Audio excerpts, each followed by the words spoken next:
Good morning, guys. I've had some questions about the lunar survival activity for the Challenger Center, so I want to go over some of the directions like we would if we were in class together. So the first thing that I want you to see is last night, I'm in Pod A, but this is exactly the same for every class. Last night, I posted a new material that's your jobs for your Challenger Center. So this is everyone in your pod and the job that's been assigned to them. Today's assignments, you got one of four. You either got the Lunar Survival Tracking Team. See, in this class, there's 4 students on that team. Or the Lunar Survival Structure Team. There's 4 students assigned to that team. The Lunar Survival Engines Team. There's 5 students in that group. Or the Lunar Survival Mapping Team. And in this pod, there's 5 students in there. So you only got one of the 4 assignments, and that's your team's assignment. So let's look at the directions. First of all, do your daily check-in. That's for attendance.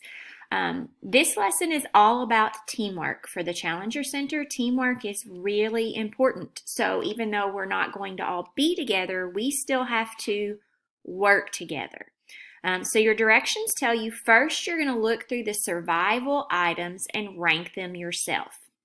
So I'm going to click right here on the copy of the Lunar Survival activity and open that for you all.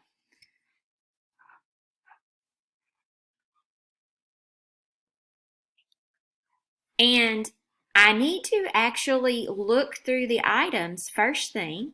They're pulling in still. And I have to decide which one of these are the most important. So I've got rope and a star chart, and I've got a heating unit. So I have all of these items, okay, all the way down through this radio transmitter. I have these items, and I've got this scenario, and I have to rank them from the most important being number 1 to the least important being number 12. And that's the first thing I need to do right here in this individual ranking column is I have to decide 1 through 12 what I think are the most important. Okay, so let's go back to the directions.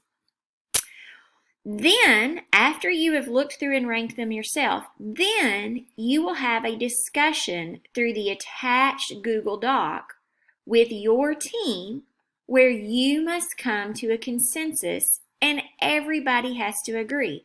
So right here is your Google Doc. Okay, so I'm going to open that for you guys to see as well. Now remember, this is just for Pod A's mapping team. Each pod and each team has their own Google Doc. So it's only the people that have been assigned to this who are going to be able to access it. So I've given you some directions. I think it would be great if each person used a different color. So for instance, oh look, I can see Kinley is in here right now. Hey Kinley, I'm glad you're doing your work. So for instance, right here, I might choose to a different color. For instance, if I wanted to be red, look, I'm going to type in for Kinley.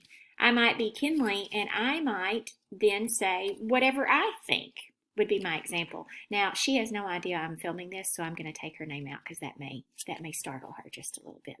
And this is where you share your ideas. Now, I'm going to go back to the directions one more time. Okay? You have to come to a consensus. You have to agree on it. Everybody might not be in the Google Doc at the same time. You have some options. In the Google Doc, you could put a note to everybody that says, hey, everybody come in at 1 o'clock today and let's work on this together. Or you could all work on it at different times during the day. You could each leave your comments. By the end of the day, you have to decide as a team what 12 things that you think are the most important in order. Now, I do have a little clause down here. What if somebody's not doing their work at home? That shouldn't count against you. So there is a message that says if you have not heard from all of your team members by 2 p.m., go ahead and finish up and turn in. That will not count against you in any way whatsoever. That is strictly on the person that chose not to do their work today, okay? So, but you can't expect that everybody might have it done by 8 o'clock in the morning either. So that's the reason I said you are going to have to check back on this throughout the day until about 2 o'clock today. Now, the next thing that I want to point out to you in the directions is that it says when you turn this in, it is only the individual and team columns. You're not going to complete the entire Lunar Survival score sheet. You are doing the individual rank and the team rank. In the directions, it tells you later, I will share the expert ranking with you. This is the ranking according to a group of engineers. And then we will be able to finish our discussion together. Like, how did you do compared to the experts? How did your team do compared to the experts? So, if you have any questions, keep sending them to me. I've heard several good ones. Remember, you're working in small groups with your team that you will be working with for our Challenger Center mission. Have a good day, guys.